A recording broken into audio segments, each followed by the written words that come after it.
मिरजेत पूर्वीच्या वादातून महिलेला लोखंडी सळीने मारहाण करून केले गंभीर जखमी.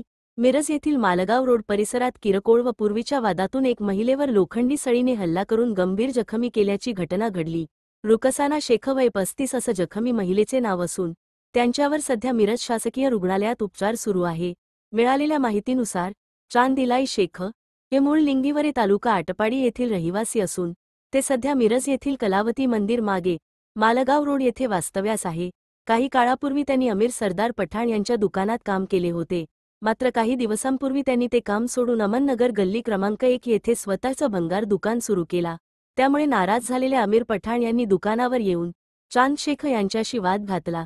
सदरचा वाद टोकाला जाऊन दोघांमध्ये मारामारी सुरू झाल्याने अमीर पठाण यांनी दुकानात पडलेली लोखंडी सळीने चांद शेख यांची पत्नी रुकसाना शेख यांना पोटावर, पाठीवर आणि छातीवर जबर मारहाण केले. या हल्ल्यात त्या गंभीर जखमी झाल्या. ही घटना सायंकाळी सुमारे 7च्या दरम्यान घडली. या प्रकरणी चांद शेख यांनी मिरज शहर पोलीस ठाण्यात धाव घेऊन अमीर पठाण यांच्या विरोधात तक्रार दाखल केली असून पुढील तपास पोलीस करत आहेत.